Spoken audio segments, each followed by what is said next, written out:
সাধন পথে যেটি দেখতে পাওয়া যায় যে যেহেতু মানুষজন তম এবং রজগুণের মধ্যে থাকেন মন সেই কারণে সাধন পথে লাগতে পারেন না। আর যদিও বা লাগেন কিছু না কিছু কৌতূহলের দ্বারা বশবর্তী হয়ে, অর্থাৎ কৌতূহলের বশবর্তী হয়ে বিভিন্ন প্রশ্ন এদিক সেদিক, যেগুলো তার লক্ষ্য প্রাপ্তির জন্য এই মুহূর্তে কোনো প্রয়োজন, অর্থাৎ যেগুলোর প্রয়োজনীয়তা নেই। যারা যথার্থই সাধক হবেন বা সাধিকা হবেন, সেই হিসাবে এগোবেন, তাদের জন্য যেটি মূল প্রয়োজনীয়, বারবারই যেটি বিষয় আলোচনা হয়েছে, সেটি হলো গুরু নির্দিষ্ট প্রণালীতে লাগা, অর্থাৎ চলা। গুরু নির্দিষ্ট প্রণালীতে কর্তা ভাবটি গুরুর উদ্দেশ্যে সমর্পিত করে, অর্থাৎ তিনি যেমন বলবেন সেই হিসেবেই চলা। যেখানে যেখানে ত্রুটি হচ্ছে সেগুলোকে সংশোধন করার চেষ্টা। ত্রুটিগুলোকে ত্রুটি হিসেবে রেখে দিয়ে বসে থাকলে হবে না, ত্রুটিগুলোকে সংশোধন করতে হবে। আমরা যেমন জাগতিক কাজকর্মের ক্ষেত্রে কখন কোনো সময় যদি কোনো কাজ না হয়, তখন সেই ক্ষেত্রে কারণটা দেখি, অর্থাৎ ত্রুটি দেখি এবং ত্রুটিকে সংশোধন করার চেষ্টা করি। ঠিক তেমনই আধ্যাত্মিক ক্ষেত্রে কথাবার্তা, জল্পনা কল্পনা এগুলো একটা স্তর, কিন্তু যখনই উপলব্ধির জন্য বা সাক্ষাৎ ইষ্ট দর্শনের জন্য প্রত্যক্ষ লাগা, তখন নাম জপ এবং আনুষঙ্গিক বিষয় নিয়ে যেমন যেমন গুরু নির্দেশ পাওয়া যায় সেই মতো লাগা। এবং যেহেতু মনে ধৈর্য কম সাধারণ অবস্থায়, ক্রমশ লাগতে লাগতে যখন ধৈর্যের বাঁধ ভেঙে যায়, অর্থাৎ আর লাগা যাচ্ছে না, সেই সময় সৎসঙ্গ করলে আবার উৎসাহ পাওয়া যায়, ভেতরে একটা পুনরুজ্জীবন, অর্থাৎ নতুন একটা জীবন, উৎসাহ, প্রাণবন্ততা ফিরে আসে, আবার লাগা হয়। সেই জন্য বলা হয় নাম জপ সাধনা এবং তার সঙ্গে সঙ্গে সৎসঙ্গ। গুরু যদি প্রত্যক্ষে থাকেন তাহলে তার সৎসঙ্গ, যদি প্রত্যক্ষে না থাকেন তাহলে যে সৎসঙ্গ অন্তরকে সাধনে লাগতে উৎসাহিত করে সেই রূপ সৎসঙ্গ। কোনো দার্শনিক বিষয়কে মাথা খেলিয়ে খেলিয়ে বোঝা সেই সৎসঙ্গে চিড়ে ভিজবে না, সেই সৎসঙ্গে একটা খুব ভালো আত্মপ্রবঞ্চনা হবে, নিজেকে ঠকানো হবে। সৎসঙ্গের সার হলো এই যে তুমি যখন যে অবস্থায় আছো সেই অবস্থা থেকে সাধনাকে কিভাবে এগিয়ে নিয়ে যাবে, অর্থাৎ সাধনা ঠিকভাবে কিভাবে করা যায়, এই হলো সৎসঙ্গ। এবং এইটি বাস্তবিক। সেটি না করে মনে মনে ভেবে ভেবে বেদান্ত দর্শন, সাংখ্য দর্শন, এই দর্শন ওই দর্শন করছি, ঠকানো। বারবারই বলা হচ্ছে ঠকানো হবে। তার কারণ সাংখ্য দর্শনের যিনি মূল কপিল মুনি, বেদান্ত দর্শনে যার নাম বিশেষভাবে বলা হয় পরবর্তীকালে আচার্য শঙ্কর, এনারা সবাই সাধনা করে সেই পরম জায়গায় পৌঁছেছিলেন। এইটি ভুলে গেলে চলবে না।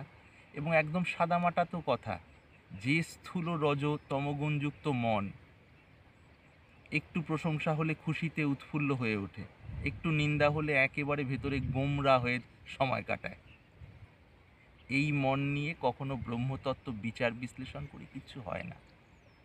এই মন নিয়ে প্রণালী ধরে নাম জপ এবং আনুষঙ্গিক যা যা কিছু গুরু হতে প্রাপ্ত সেইভাবে চললে যে যে আবিলতা, যে যে অপ্রয়োজনীয় বিষয়গুলো মন থেকে ধুয়ে মুছে পরিষ্কার হয়ে যেতে থাকে এবং তখন স্বচ্ছ মনটি লাভ হয়। তবে এর সময়কালটা সাধারণত 6 বছর, 9 বছর, 12 বছর বা আরও বেশিও লাগতে পারে। তার জন্য সেইটুকু ধৈর্য নিয়ে লাগতে হয়। বুঝতে হবে সাধক বা সাধিকার ধৈর্য মানে extra ordinary, extra ordinary and extra ordinary, অর্থাৎ অতি অসাধারণ, অতি অসাধারণ, অতি অসাধারণ। কীভাবে লাভ হয় সেই অতি অসাধারণ ধৈর্য? সাধনের দ্বারাই অতি অসাধারণ ধৈর্য লাভ হয়।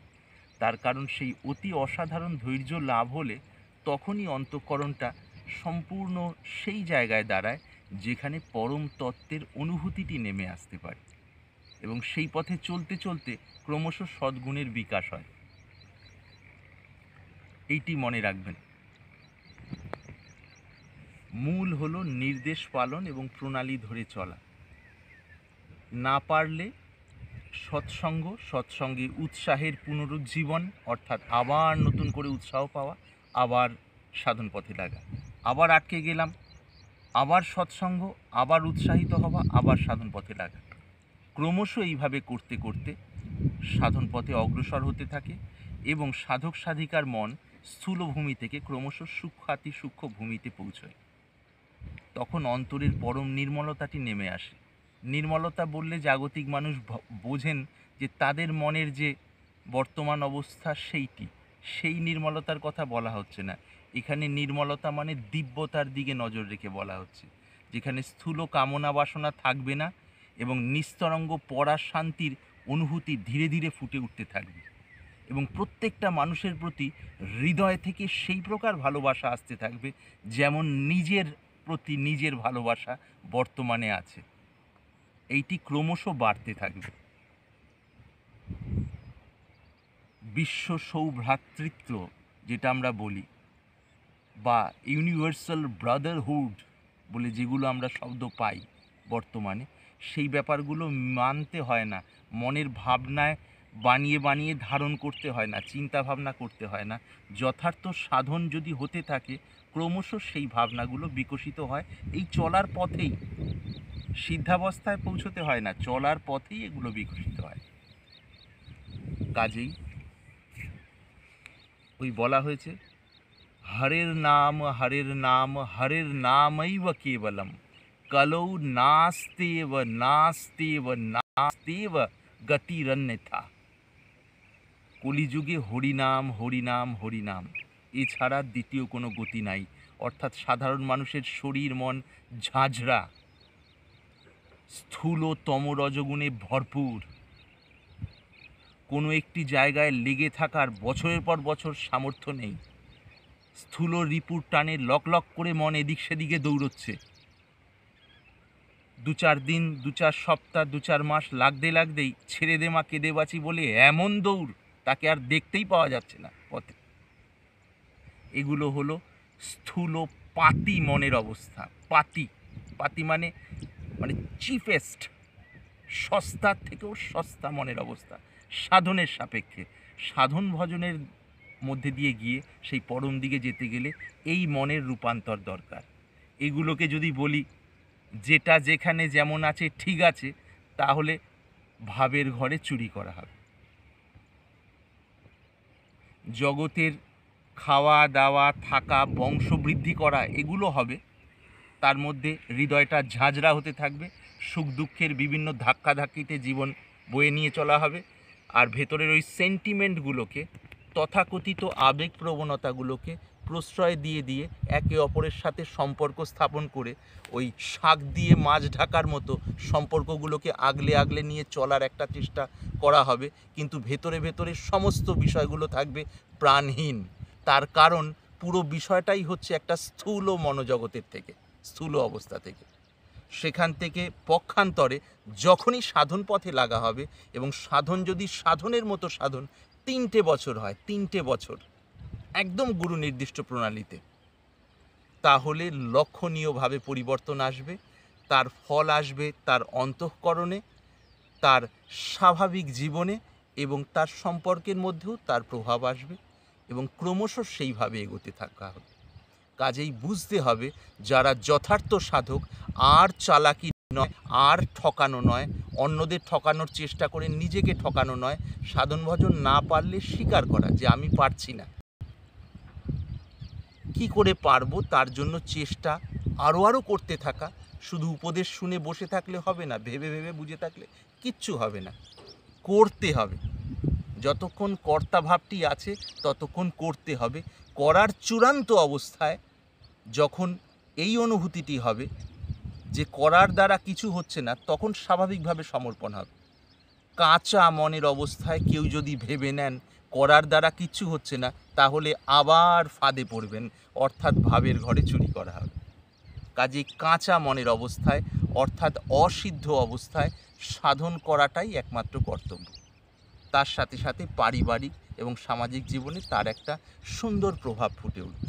কিছু গাধা, যে গাধাগুলো মাঝে মাঝে চড়তে আসে এদিকে আর কি, মাঝে মাঝে সেই গাধাগুলোর সাথে দেখা হয়, সেই গাধাগুলোর ধারণা সাধন পথে চলতে চলতে মানুষ স্বার্থপর হয়ে ওঠে। এইটি একদমই গাধার গাধামি ছাড়া কিছু নয়। অর্থাৎ গাধার নির্বুদ্ধিতা যেমন তার স্বাভাবিক, ঠিক তার স্বাভাবিক ওটা অভিব্যক্তি। যথার্থ সাধন পথে চললে তার মধ্যে উদারতা আসে, তার মধ্যে সকলের প্রতি স্বাভাবিক ভালোবাসা জাগতে থাকে। অন্যের কাজে চলতে ফিরতে কোথায় কিভাবে শরীর মনকে নিয়োজিত করা যায় তার একটা ভেতর থেকে তাগিদ অনুভব করা হয় এবং সেইভাবে কর্মও হতে থাকে। যারা সাধন করেননি, সাধন রাজ্যের কোনো অভিজ্ঞতা নেই বা করলেও সেরম সাধনে জোরালো শক্তি নেই, খুব মিনমিনে ঠিনঠিনে কেবল বিধিনিষেধের স্তরের সাধন, তারা এইটা ভাবতে পারেন যেটা ওই গাধাগুলো বলে থাকে। গাধাগুলো মাঝে মাঝে চড়ার জন্য আসে এই মাঠে, দেখা হয় আর কি। গাধা মানে বুঝতে পারছেন তো, অর্থাৎ নিজে যেটা বুঝেছি সেটাই একমাত্র সর্বোত্তম, তার বাইরে জানার মতো সামর্থ্যও নেই এবং সেটা জানার জন্য ইচ্ছা, যদি কিছু করণীয় থাকে সেটা করার মতো ভেতরের উৎসাহও নেই। কাজেই সেই সমস্ত গাধাদের উদ্দেশ্যে আন্তরিকভাবে বলছি, সেই সমস্ত গাধা তারাই যারা যেটা নিজেরা বুঝেছে সেটার ছাড়া তার বাইরে মন যেতে পারে না বা যাওয়ার ইচ্ছাটিও মরে গেছে। সেই আদর্শ গাধাদের উদ্দেশ্যে বলছি, যদি গাধা থেকে ঘোড়া হতে চাও তাহলে গাধার খোলসটা ফেলে নতুনভাবে ভাবনা চিন্তা করো, জ্ঞানের পরিধি বাড়াও অথবা প্রণালী মতো সাধন পথে লাগো, তাহলে আধ্যাত্ম রহস্য বুঝতে পারবে। না হলে মিছিমিছি একটা ভ্রান্ত ধারণার বোঝা নিয়ে নিজে পৃথিবীর ভারস্বরূপ হয়ে অন্যদের ভার বাড়িয়ে দিয়ে একটা সময় চলে যাবে। এই অপ্রিয় সত্যটা এই জন্য বলা হলো, এই সমস্ত গাধাতে চতুর্দিকে ছেয়ে গিয়েছে। আর যারা যথার্থ এ পথের পথিক তারা দয়া করে এই সমস্ত গাধাদের সংস্পর্শে খুব বেশি আসবেন না। চলতে ফিরতে হ্যাঁ, গাধার সাওয়ারি করার জন্য, অর্থাৎ গাধার উপরে চড়ে কাজকর্ম করার জন্য, বোঝা মাল টানার জন্য যতটুকু প্রয়োজন সেটা লাগাবেন। খুব বেশি এদের সঙ্গ করলে ওই গাধার তো চলে আসতে পারে আর কি। আর যে গাধার মধ্যে সামান্য বোধের উন্মেষ হচ্ছে তাদের ঠিক পথ যদি সম্ভব হয় দেখানো আর কি। সার্বিকভাবে বিষয়গুলো মনন করবেন এবং এখানকার সার কথা হলো আধ্যাত্ম তখনই বোধের মধ্যে আসবে যদি যথার্থ সাধন প্রণালী ধরে ভেতরে প্রবেশ করেন। কলিযুগের সমস্ত সাধন প্রণালীর মূলটি হলো নাম। নাম জপ করলে অন্তরের সংস্কার মালিনতা ধুয়ে মুছে পরিষ্কার হয়ে যায় ক্রমশ এবং ভেতরের অবস্থাগুলি খুলতে থাকে। সেই অবস্থা খোলার চূড়ান্ত অবস্থায় সগুণ সাক্ষাৎকার হয়, অর্থাৎ ইষ্ট দর্শন হয় অথবা প্রত্যক্ষ সমাধির অনুভূতিটি নেমে আসে। এই হলো স্বাভাবিক কথা। আজকের ভিডিওতে হয়তো কিছু কটকটে অর্থাৎ একটু কড়া কড়া কথা হলো। আমি আশা করব যারা যথার্থ গ্রাহক তারা সেই কড়ার মধ্যে থেকে রসবড়াটা বেছে নেবেন, অর্থাৎ সারগুলো বেছে নেবেন। আন্তরিক প্রণাম রইল।